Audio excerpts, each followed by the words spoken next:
Merci. Des parkas, des gants, un véritable équipement de sport d'hiver. Pourtant, Aurélie et ses amis ne sortent pas d'un bar, ils y entrent. C'est pour moi ce soir. Oh, c'est trop beau. Ici, tout est gelé. Les murs, le comptoir, les fauteuils, 20 tonnes de glace ont été nécessaires.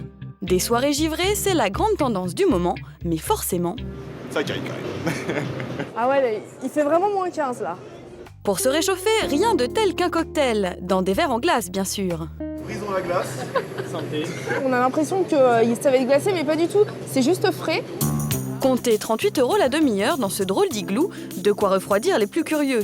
Mais à ce prix-là, les propriétaires innovent en permanence. Vous aurez au restaurant en fait, aussi un menu composé de glace, de glaçons, etc. C'est-à-dire entrée, plat, dessert. Tout sera en glace. Ah ouais.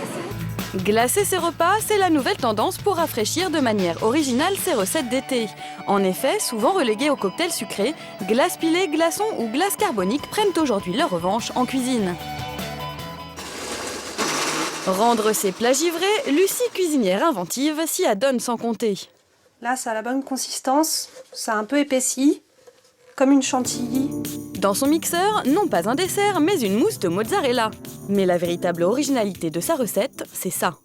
Voilà, donc je vais pouvoir les mettre au congèle, minimum 2 heures. Bon après, si on les laisse une journée, une semaine, c'est pas grave. Sa mousse va se transformer en glaçon au fromage. Ça paraît délirant et pourtant c'est une de ses dernières créations. En fait, on va avoir quelque chose d'un petit peu plus lisse, un petit peu plus onctueux en bouche. Ça change un petit peu de retrouver des gros morceaux de mozzarella sur sa salade. Et pour créer des glaçons salés, Lucie a une avalanche d'idées. Pour ce soir, elle prépare un carpaccio de bœuf très original. En effet, tout l'assaisonnement tient dans un glaçon tricolore composé de purée de tomates, basilic et huile d'olive, auquel elle ajoute des capres pour le croquant. Il suffit d'avoir un petit peu d'imagination et de se lancer et on peut avoir des choses hyper originales, aussi bien au niveau du visuel qu'au niveau du goût. Original comme sa troisième recette. Des glaçons au bouillon de coquillage, baies et thym pour accompagner un émietté de crabe. Au bout de 2 heures, tout est prêt. Seul hic avec les glaçons, c'est que pour les démouler, il faut parfois utiliser des méthodes un peu frappées. Et voilà! Pour moins de 10 €, notre cuisinière a réalisé un repas original et coloré. Pour la dégustation, elle a convié 2 amis gastronomes. Alors bon, j'ai innové là, je vous ai fait des glaçons à manger. Vous avez faim? D'accord. Les garçons sont perplexes. Mais pour ne pas refroidir encore plus ses invités, Lucie a une astuce, sortir ses assiettes du réfrigérateur 15 minutes avant de les servir pour que les glaçons commencent délicatement à fondre. C'est pas trop froid? Non, c'est pas trop froid. On peut penser que en fondant le glaçon donnerait un goût d'eau au crabe. Et là, c'est vraiment que du bouillon, des épices, des choses très bonnes. Ça donne beaucoup de goût. Les 2 autres sont agréablement surpris, pari réussi. Mais pour ceux qui ne bouillonnent pas d'idées comme Lucie, des recettes glacées simples et inratables existent aussi. Alors, atelier givré, G-I-V-R-E. Laurence et son fils Arthur organisent des cours de cuisine. Aujourd'hui, ils vont apprendre à Julie et Frédéric à faire de la glace un ingrédient gourmand. Donc là, on va partir d'une recette qui va nous prendre montre en main 3 minutes. On va faire un granité de carottes. Et en effet, la recette est d'une simplicité désarmante. Il suffit de verser du jus de carotte dans une boîte en plastique sur environ 1 cm d'épaisseur et laisser reposer une demi-heure au congélateur. Tintin. Je vais vous laisser gratter et récolter les paillettes.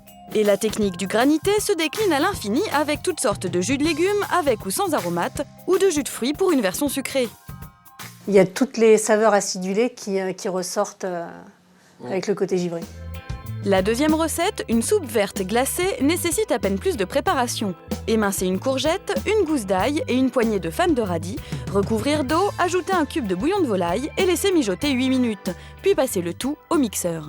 On ne met pas trop de bouillon, parce qu'il faut tenir en compte qu'on va rajouter après des glaçons et on ne va pas se retrouver sur une matière trop flotteuse. Laissez refroidir la soupe avant d'ajouter 4 ou 5 glaçons et de mixer une nouvelle fois. Résultat, un velouté épais, fondant et très frais. C'est une autre façon de manger les aliments, c'est parfait pour l'été, c'est frais, ça passe tout seul. Ça me fait penser à un milkshake. Bah, je l'aurais pas mangé parce que j'aime pas la courgette. Les recettes de Laurence sont simples, étonnantes et bon marché, mais vous allez voir que la glace en cuisine réserve des surprises encore plus spectaculaires.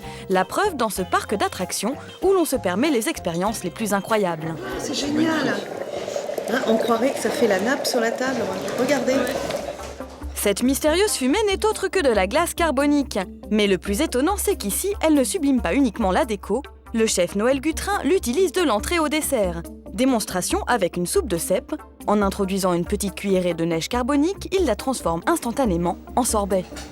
On peut dire que c'est de la potion magique, mais il n'y a rien de vraiment magique. Hein. En réalité, cette métamorphose est due au contraste de température entre la glace à moins de 80 degrés et la soupe chaude. Et la magie opère aussi sur le goût. Elle peut servir aussi d'exauceur de goût. C'est-à-dire qu'en même temps, notre glace au cèpe va prendre de la puissance en goût. Et ça, c'est très intéressant. Pour la table 12, Pierre-Henri, va doucement. J'enlève. À table pour Sylvie et ses enfants, après l'étonnement, c'est le ravissement des papilles. C'est vraiment crémeux. C'est onctueux aussi. C'est doux à la fois. Le repas se poursuit avec un poisson accompagné d'une sauce fumante. Le chef la sert avec une paille pour éviter le contact de la glace avec les mains ou la bouche. En effet, la température du glaçon pourrait facilement brûler. Mais rassurez-vous, une fois la glace transformée en fumée, il n'y a plus aucun risque, si ce n'est devenir accro. Je pense que je vais m'en souvenir quand même, parce que c'est un repas unique qu'on fait pas beaucoup de fois dans notre vie. Bon, c'est vraiment super. Et Maxime n'est pas au bout de ses surprises. Le chef leur a préparé un dessert qui ne va pas les laisser de glace. Quand on plonge des meringues dans un gaz à moins de 180 degrés, ça donne ça. Ah ouais. Les hôtes se transforment littéralement en dragons. Ah ouais, excellent. Oh, ça fume.